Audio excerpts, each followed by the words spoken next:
wabarakatuh. Smart ASN dan manajemen ASN sesuai dengan topoksi. Perkenalkan, nama saya Tusi Nopianti, peserta Latsar CPNS tahun 2022, Angkatan 2, Kelompok 1, nomor daftar H1, jabatan sebagai nutrisionis terampil di Pemerintah Kabupaten Hulu Sungai Selatan, unit bekerja RSUD Brigjen Haji Hasan Basri Kandangan. Pembelajaran agenda 3 dengan tutor Bapak Sumadi STMPD. Pembelajaran kali ini menggunakan metode sinkronus dan asinkronus. Ini merupakan kegiatan pembelajaran tatap muka melalui aplikasi Zoom dan penugasan serta materi yang ada pada LMS. Pada agenda 3 ini kami mempelajari atau memahami konsep Smart ASN dan manajemen ASN, di mana setiap ASN harus dapat merespon perkembangan teknologi dan informasi dengan positif. Setiap ASN harus bersikap adaptif terhadap teknologi agar kinerja pelayanan lebih cepat, akurat, dan efisien. 8 prinsip dan keahlian yang harus dimiliki seorang Smart ASN. 1. Integritas. 2. Nasionalisme. 3. Profesionalisme. 4. Berwawasan global. 5. Menguasai ilmu teknologi dan bahasa asing. Yang keenam adalah hospitality. Selanjutnya, manajemen ASN. Manajemen ASN adalah pengelolaan ASN untuk menghasilkan pegawai ASN yang profesional, memiliki nilai dasar, memiliki etika profesi, bebas dari intervensi politik, bersih dari praktek KKN. Pegawai ASN terdiri dari pegawai negeri sipil atau PNS, pegawai pemerintah dengan perjanjian kerja atau P3K.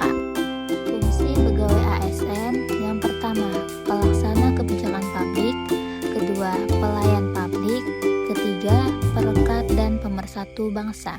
Sesuai dengan asas proporsionalitas, ASN yang telah memperoleh hak tentu harus menjalankan kewajibannya sesuai dengan tugas dan tanggung jawab.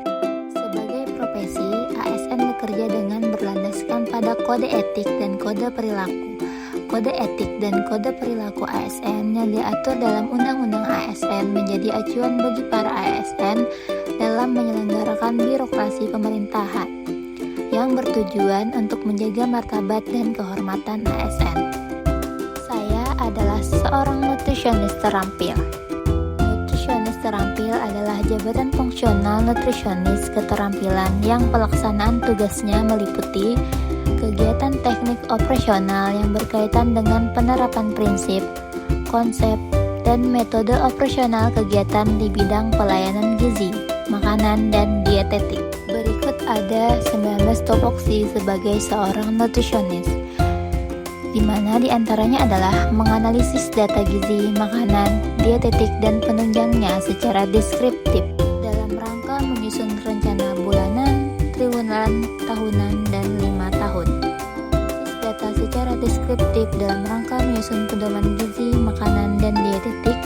Selanjutnya, menganalisis data secara standar umum dalam rangka menyusun standar gizi, makanan, dan dietetik, menyusun rencana standar gizi, makanan, dan dietetik pada penyakit tanpa komplikasi, menganalisis data dalam rangka menyusun kebutuhan gizi, makanan, dan dietetik individu, menganalisis uji coba studi kelayakan rancangan pedoman standar kebutuhan gizi, makanan, dan dietetik, melaksanakan studi kelayakan rencana standar kebutuhan gizi, makanan, dan dietetik, menyusun laporan pelaksanaan studi kelayakan rancangan juklak, juknis, pedoman standar kebutuhan gizi, makanan, dan dietetik, menyusun proposal untuk menyusun instrumen pengamatan keadaan gizi, makanan, dan dietetik, melakukan uji coba instrumen pengamatan keadaan gizi, makanan, dan dietetik, menganalisis data pengamatan keadaan gizi, makanan, dan dietetik, mengumpulkan data tentang sumber daya untuk penanggulangan masalah di bidang gizi, makanan, dan dietetik, mengumpulkan data untuk melaksanakan koordinasi kegiatan gizi, pemantauan, dan penilaian kegiatan di gizi,